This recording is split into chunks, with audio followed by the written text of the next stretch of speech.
오늘 말씀의 제목은 율법에 대한 바른 이해라는 제목으로 말씀을 나누겠습니다. 첫사람 아담이 타락함으로 말미암아서 우리는 전적인 무능의 상태가 되었습니다. 아담 역시 그러하고 그 아담의 전적인 무능력은 온 인류에게 유전되었습니다. 이제 온 인류는 하나님의 선을 실행할 능력을 갖고 있지 않습니다. 그래서 모든 인류는 본성적으로 스스로의 힘으로 하나님을 기쁘시게 하거나 자신의 구원의 문제를 해결할 수 있는 상태가 아닙니다. 물론 그렇다고 해서 타락한 인류에게 하나님의 형상의 흔적이 모두 다 지워진 것이냐? 그것은 아니고 타락한 인간에게도 선악을 구별할 수 있게 한다던가 도덕적인 어떤 기준들은 여전히 남아 있습니다. 그러나 그 능력으로 우리의 구원의 문제, 우리를 스스로 우리 죄의 문제를 해결할 수 있는 것이냐? 그것이 아니라고 지금 말씀을 하고 있는 겁니다. 그래서 이것을 우리가 통칭해서 뭐라고 하냐면 우리는 하나님의 형상을 상실했다. 이렇게 말씀을 합니다. 그래서 도르트 신조 셋째와 넷째 교리 4조에서 우리는 뭘 이야기했냐면 본성의 빛으로는 결코 구원할 수가 없다라는 이야기를 지난 시간에 우리가 했습니다. 오늘은 본성의 빛 외에도 율법으로 말미암아서 구원을 받을 수 없음을 고백을 할 것입니다. 그런데 이제 그러면 율법으로 말미암아 구원을 받지 못한다라는 이야기를 하게 되면 우리는 어떤 오해를 갖게 되냐면 율법이 필요 없는 것처럼 생각하기 시작합니다. 율법이 필요합니까? 필요하지 않습니까? 율법이 우리를 구원하지 못하는데 왜 율법이 필요합니까? 네. 하나님께서 우리에게 이유 없이 율법을 주실 리가 없다라는 것이죠. 구약 백성들에게만 율법을 주시고 멈추신 것이 아니라 우리는 여전히 예배 시간에 하나님의 10가지의 언약의 계명들을 같이 낭독하고 그것을 근거로 인하여서 회개합니다. 그러나 분명히 하나님께서 주신 율법이 우리에게 있다라는 거죠. 그런데 어떤 이들은 율법과 복음을 비교하면서 율법이 마치 복음의 정반대의 개념인 것처럼 생각하는 사람들이 있어요. 그래서 한국교회 안에서 율법 자체를 혐오하는 자들이 있습니다. 그래서 율법이 폐기되어야 될 것처럼 말하는 성도들이 압도적으로 많다는 것이죠. 왜 이렇게 생각을 하게 되냐면 율법에 대한 바른 이해가 없기 때문이에요. 율법이 어떤 기능을 하고 있고 그 율법이 우리에게 어떻게 작용하고 있는가를 잘 모르기 때문에 율법과 율법주의를 구별하지 못합니다. 다시 말씀드립니다. 율법과 율법주의는 다른 거예요. 율법은 하나님께서 주신 것이기 때문에 선한 겁니다. 그러나 율법주의는 율법으로 어떻게 하는, 사람의 행위로 어떻게 하겠다라는 생각으로 악한 생각이에요. 율법과 율법주의는 다른 거라는 거죠. 그러니까 우리가 기억해야 될 것을 복음을 옹호하는 것은 좋아요.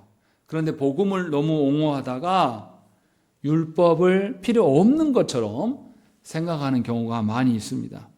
그래서 율법을 도리어 공격하는 자들이 있습니다. 그러나 복음을 방해하는 것은 율법이 아니라 율법주의예요. 다른 겁니다. 그러면 우리가 율법에 대해서 먼저 생각을 해야 돼요. 율법은 누가 주셨습니까? 하나님이 주셨어요. 그래서 율법은 하나님이 주셨기 때문에 선한 것입니다. 율법이 그러면 타락하기 전에도 하나님께서 주신 겁니까? 타락하기 전에도 하나님은 율법을 주셨습니다. 선악을 알게 하는 나무의 열매를 먹지 말라고 하나님 언약해 주시면서 기준을 제시하십니다. 다시 말하면 율법은 하나님의 법으로 타락한 죄인들로 하여금 하나님께서 기뻐하시는 바가 무엇인지를 알려주는 역할을 하고 있습니다. 그래서 7절에도 오늘 본문의 7절에도 뭐라고 되어 있습니까? 우리 7절 말씀 읽겠습니다. 시작.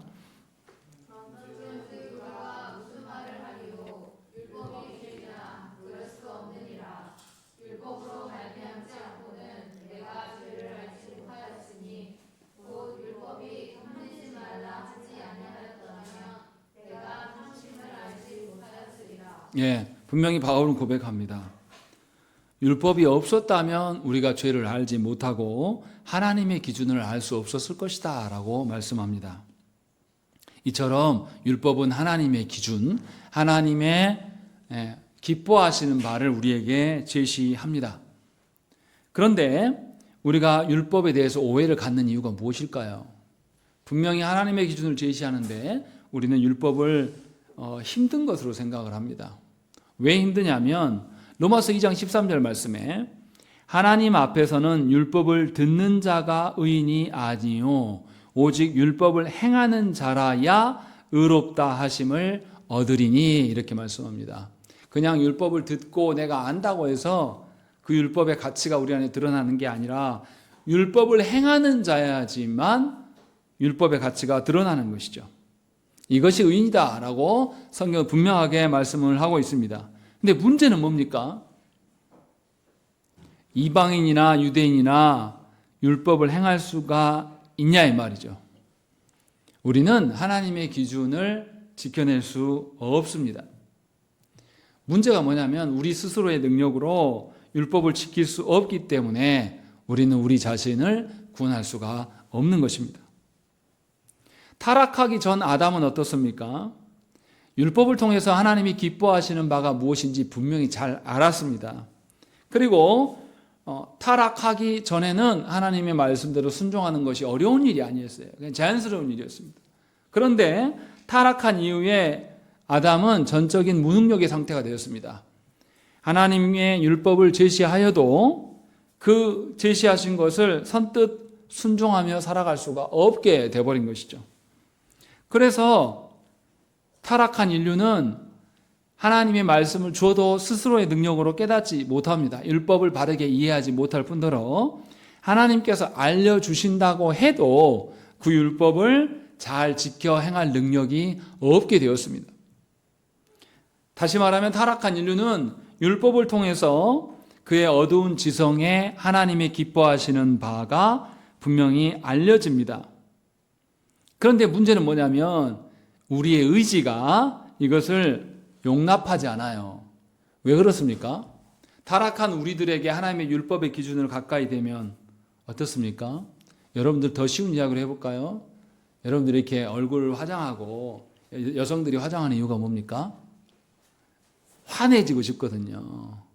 근데 내 톤이 원래부터 까매요. 그래서 화장을 했는데도 어느 밝아짐의 한계가 있는데 나보다 더 환한 분이 와가지고 옆에 와가지고 같이 사진을 찍고 싶습니까?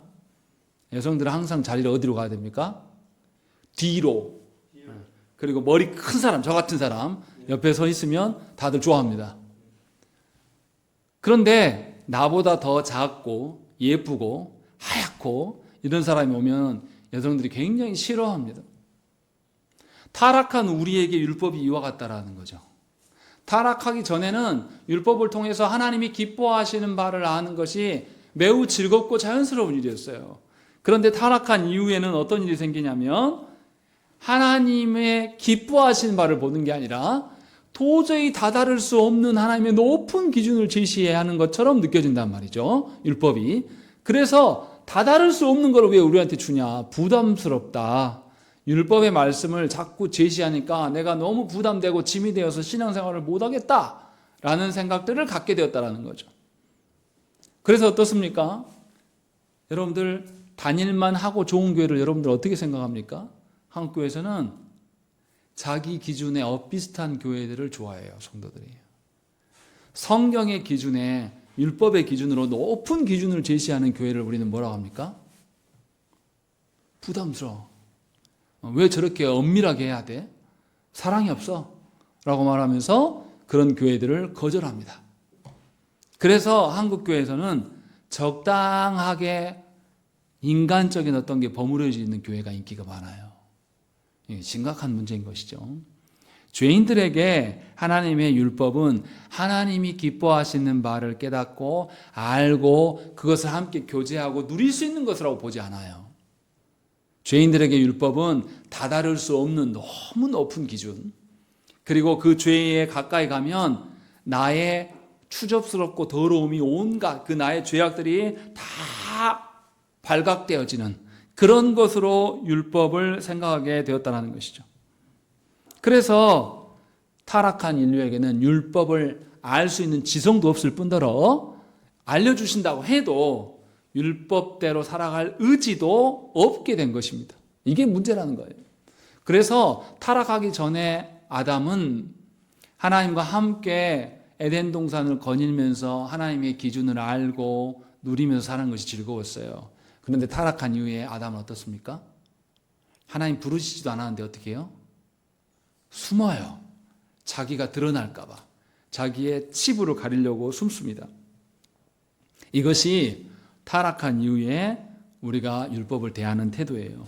그래서 율법을 지켜서 구원받을 수 있다고 생각하는 것은 어리석은 일입니다.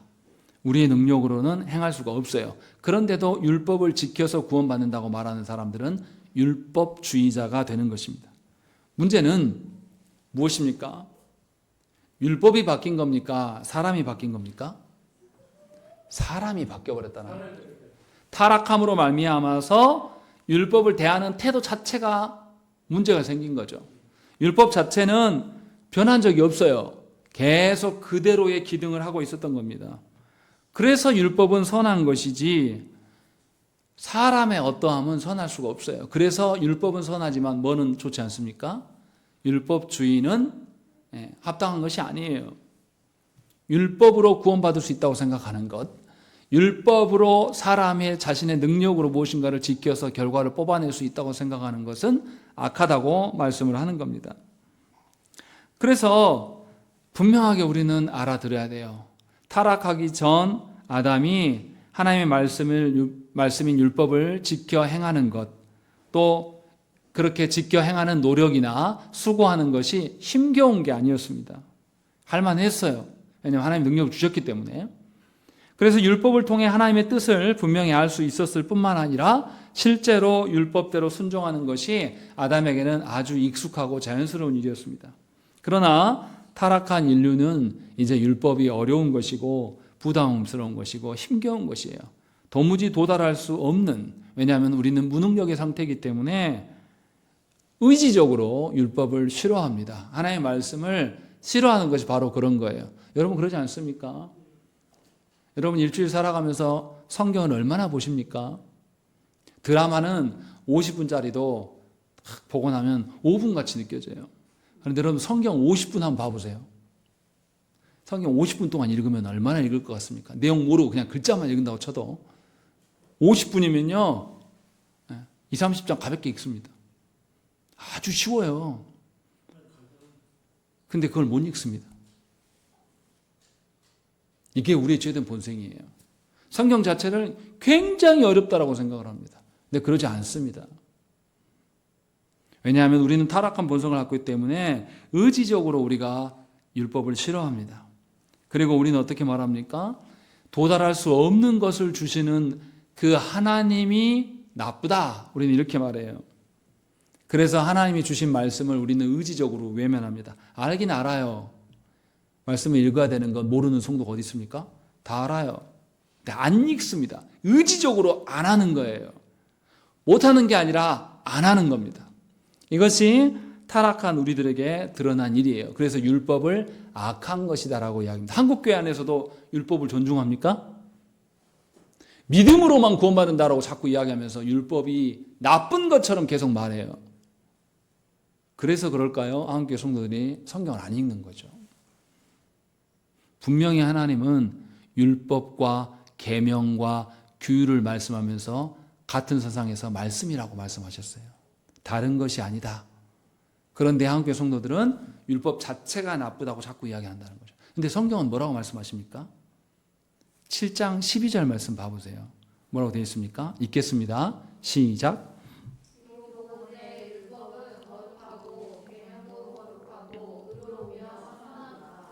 보세요. 율법은 거룩하고 거룩하며 의롭고 선하다 라고 분명하게 밝혀요. 그리고 그 다음에 뭐라고 합니까? 13절 시작.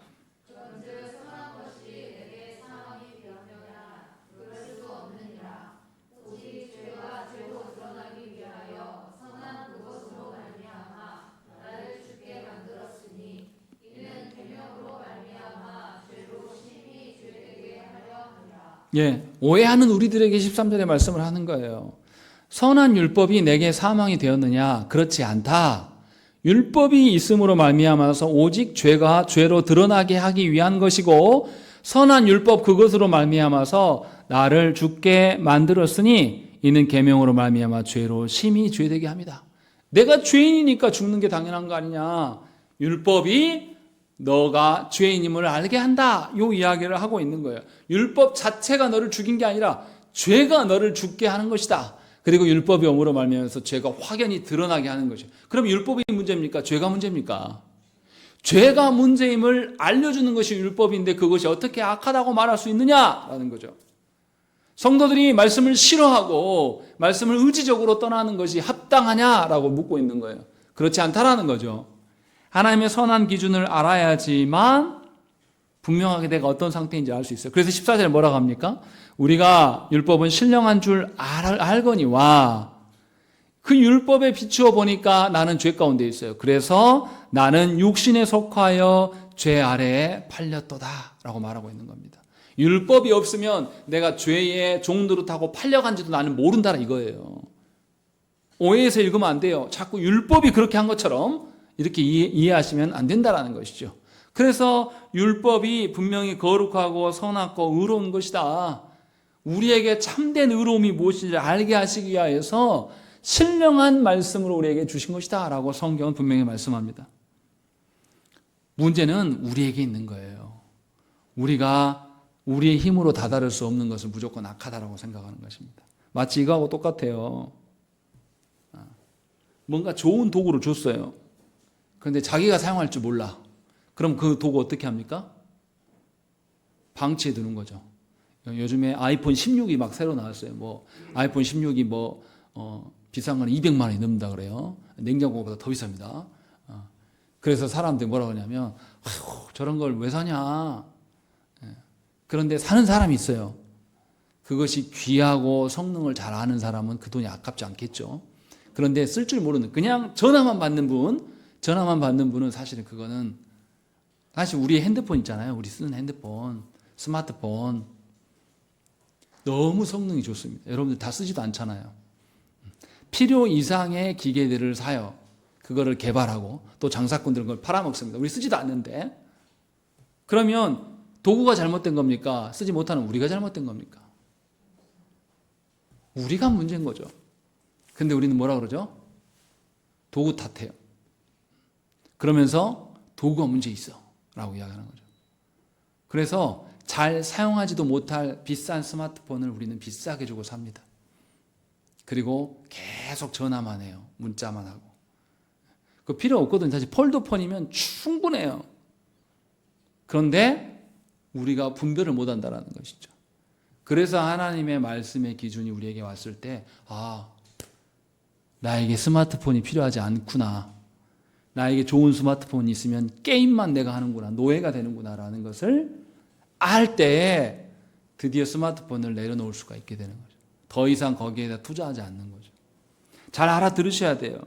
인류가 타락함으로 말미암아서 율법을 통해서 하나님을 알고 율법을 통해서 순종하는 것이 원래는 자연스러운 것이었는데 이제는 그것이 부담스럽고 멀리하게 된 것이죠.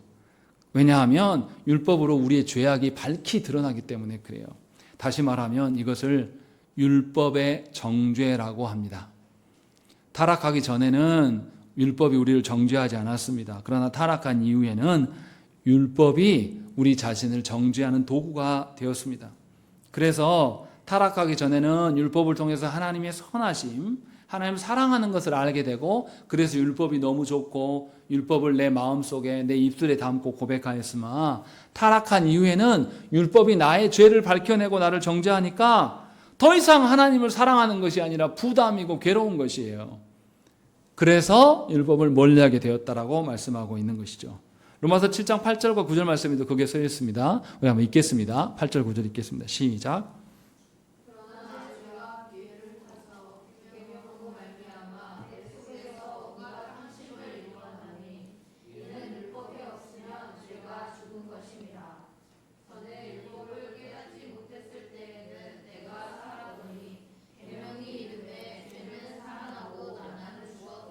예, 분명하게 같은 맥락의 말씀을 하고 있어요. 율법을 주심으로 말미암아서 나의 죄를 알게 되고 나의 죄를 본 자만이 자기가 어떤 상태라고? 살아있는 상태라고요? 죽어있는 상태라고요? 죽었던 상태임을 그때서 알게 된다. 그래서 10절에 뭐라고 합니까? 생명에 이르게 할 그 계명이 내게 대하여 도리어 사망에 이르게 하는 것이 되었도다라는 것이죠. 원래 타락하기 전에는 율법의 말씀이 나에게 생명이에요. 왜냐하면 하나님을 알고 하나님의 선하심과 하나님께 교통하심을 알기 때문에 그게 좋았어요. 그런데 타락하고 보니까 나의 치부를 드러내고 나의 상태를 계속 드러내니까 율법이 가까이 오므로면서 내가 꼭 율법 때문에 사망한 것처럼 오해를 갖게 됐다. 이 이야기를 지금 하고 있는 거예요.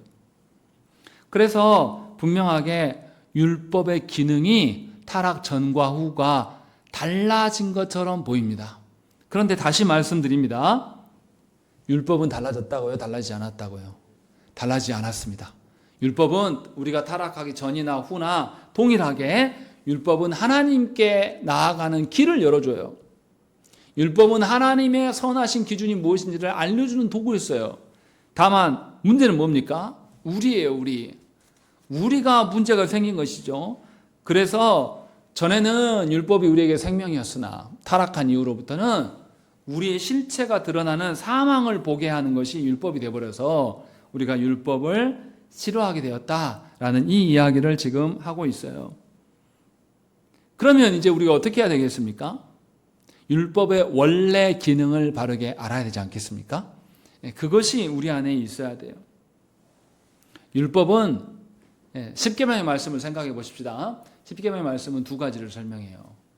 할 것과 하지 말아야 될 것들을 양면을 다 설명을 해주고 있습니다. 그래서 율법의 말씀을 들은 사람은 해야 할 의무감이 생겨요. 그런데 우리는 이 의무감을 뭐라고 말합니까? 짐이라고 여겨요. 그래서 아니 내가 이것을 어떻게 지키냐? 왜 그렇습니까? 율법은 해야 돼라는 거, 하지 말아야 돼라는 의무감만 줄 뿐이지 어떻게 그것을 행할 수 있는지를 알려주지는 않습니다. 또한 율법은 조건을 주어져서 그것을 이룰 때의 구원을 약속해요. 그래서 율법은 조건적입니다. 아담도 어떻게 했습니까? 하나님께서 선악과 언약을 말씀하시면서 먹지 않으면 너희가 살지만 먹게 되면 정령 죽으리라 라고 말씀하면서 말씀하신 거죠. 그러니까 이 율법을 어기게 되면 우리는 어떤 상태가 되죠? 언약적인 저주의 상태가 되는 것입니다. 결과적으로 죄인인 우리에게는 율법의 원래 기능인 하나님께로 인도할 수 있는 이 기능을 발휘할 수 없게 된 것이에요. 율법이 달라진 것이 아니라 우리에게 문제가 생겨서 죄로 말미암아 우리가 죄인이 되었기 때문에 율법이 우리에게 우리의 죄를 고발하는 것이 된 것이죠. 그래서 성경에서 뭐라고 말합니까? 율법이 연약하다 그럽니까? 육신이 연약하다고 말합니까? 육신이 연약하다고 말씀해요. 이 말은 우리가 타락했다는 소리예요. 잘 알아들으셔야 됩니다. 우리가 연약해서 보잘것이 없어서 마음은 지키고 싶은데 연약해서 못 지킨다 이 말 하는 게 아니에요. 오해하시면 안 됩니다. 우리의 존재가 하나님의 기준에 턱없이 부족한 존재가 되었고 그러함에도 우리가 우리의 실체를 몰라서 하나님을 의존하고 하나님의 도움을 구하지 않는다라는 것이죠. 이것을 육체가 연약하다라고 지금 말씀하고 있는 거예요. 이처럼 율법은 죄를 비추기만 할 뿐이지 죄를 극복할 수는 없습니다. 이것이 율법의 한계예요.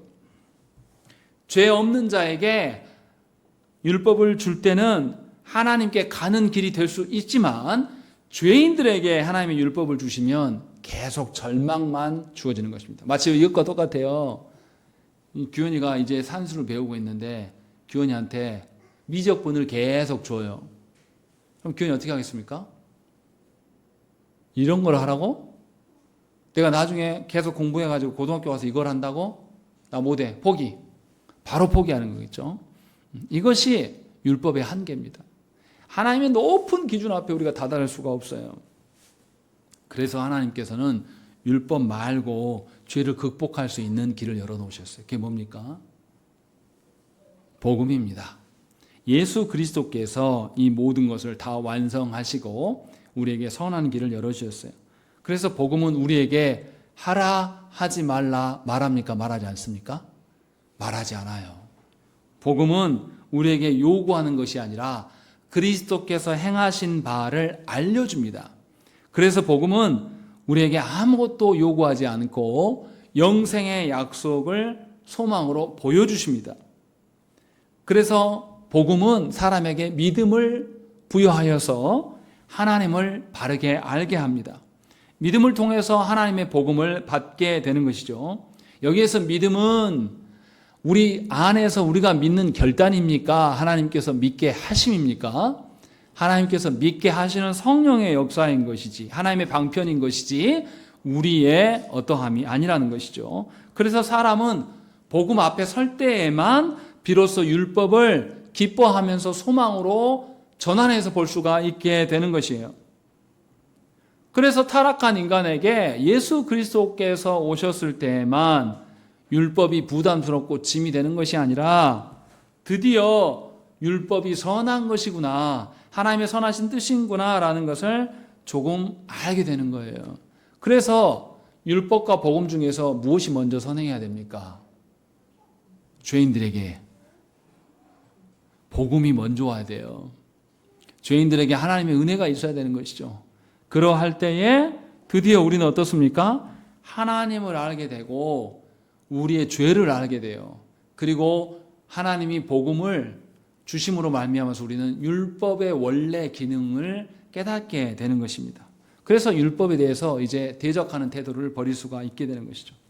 성령께서 삼위 하나님에 대한 지식, 복음을 깨닫게 하시지 않으면 우리는 율법이 선한 것을 알 길이 없어요. 우리의 능력으로 그 자체로 율법이 선하다고 말하는 사람들은 자신이 율법에 대해서 많은 지식을 알고 있기 때문에 자기 자랑하려고 말하는 것뿐이지 정말로 그 율법을 근거해서 하나님을 사랑하고 율법의 기준에 근거해서 하나님과 교제하려고 말하는 것이 아니란 말이에요. 다시 말하면 복음으로 말미암아서 우리의 지정의가 다 하나님 앞에서 고쳐졌을 때야 비로소 우리는 하나님의 율법이 머리로만 아는 것이 아니라 실제로 내 삶이 되고 하나님과 교제하는 것이, 하나님께 예배하고 하나님 안에서 하나님을 위해서 살아가는 것이 드디어 우리의 소망이 되고 기쁨이 되는 것이라는 거죠. 그렇지 않고 그냥 복음의 말씀만을 지적인 어떠함으로 서게 되면 그런 사람도 율법의 말씀 말하거든요. 그 사람이 말하는 것은 자기 지식 자랑하려고 하는 것뿐이라는 거죠. 절대 하나님과 교제할 수가 없어요. 왜냐하면 의지가 변하지 않았거든요. 그것을 우리가 깨달아야 된다는 것이죠.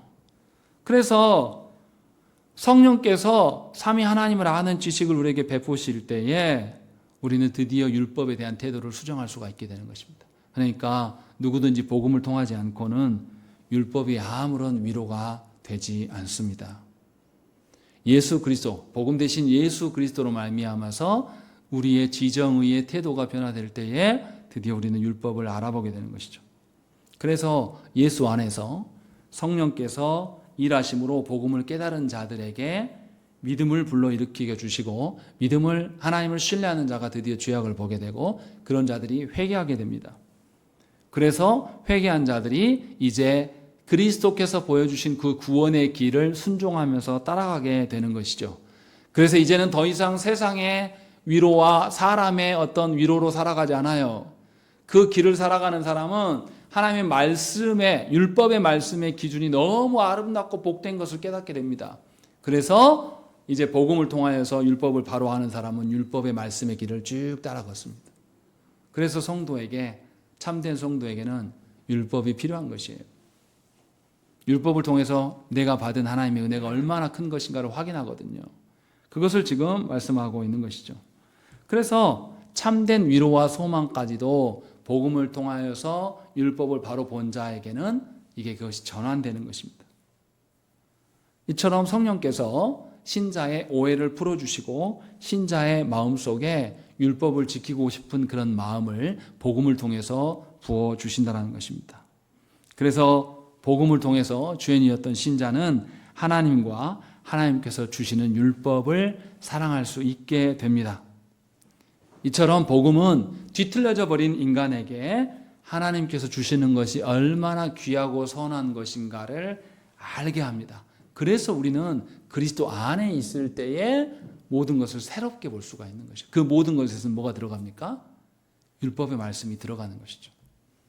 그러니까 잘 알아들으셔야 돼요. 우리가 참된 복음으로 내 정서와 내 의지, 인생의 목적과 소망과 위로까지도 바뀐 사람만이 하나님의 말씀을 청종하고 하나님의 말씀에 근거하여 살아가는 것입니다.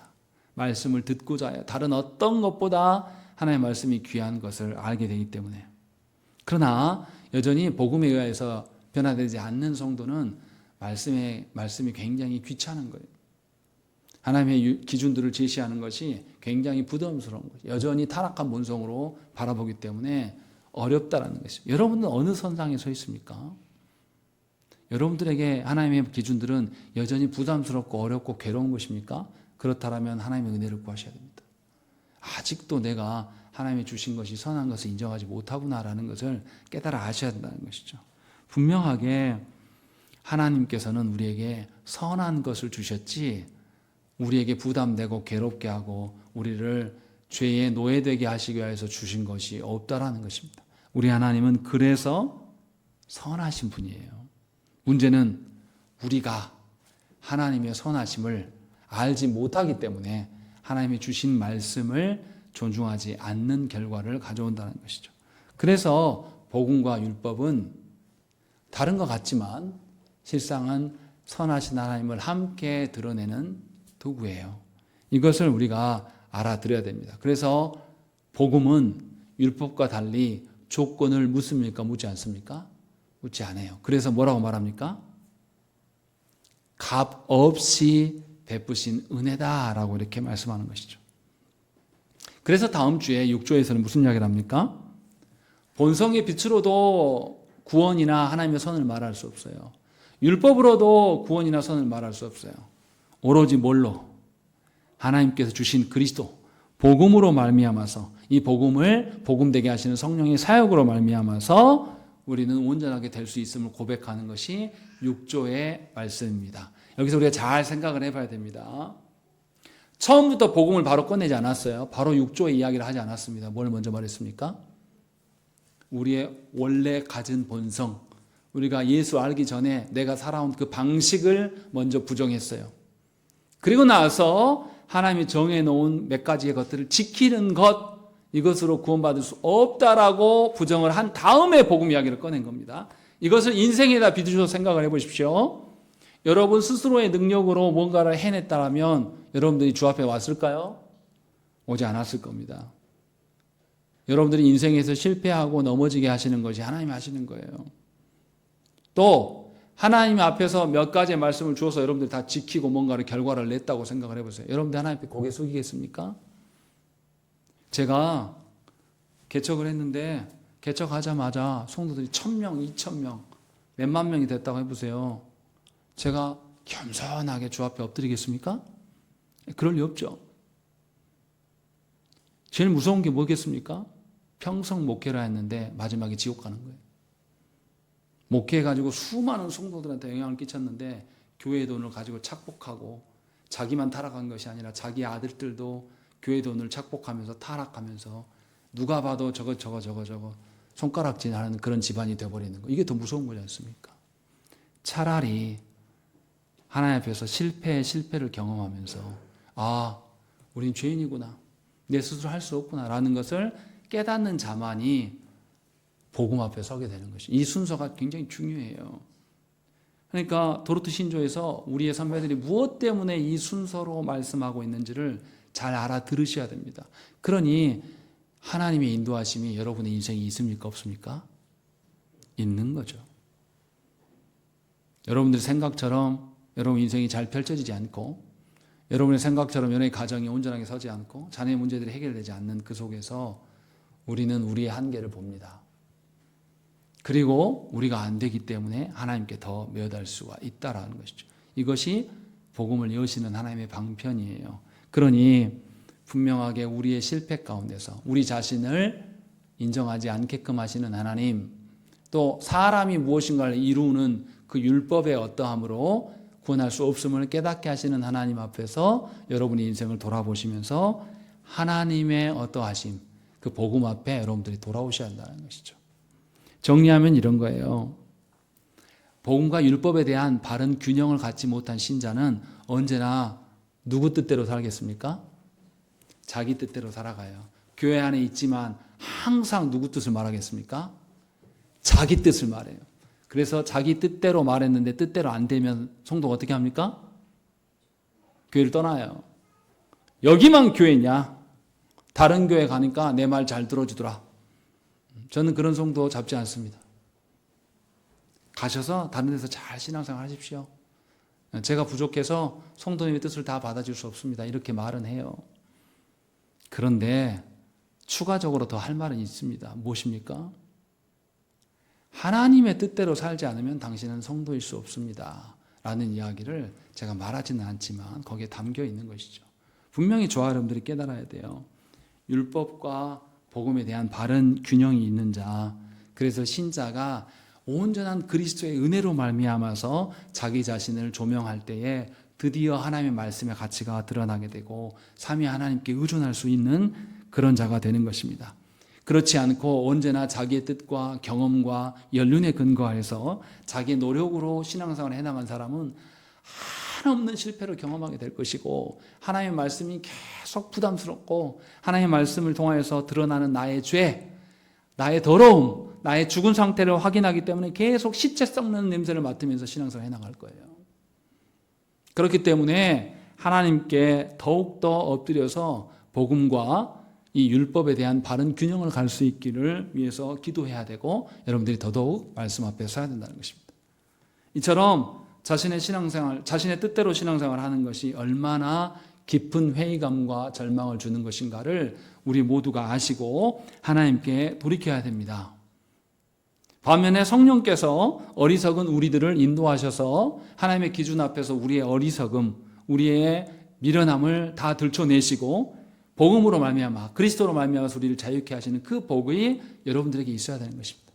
목회자로서 늘 여러분들이 바라는 것이 바로 그 부분이에요.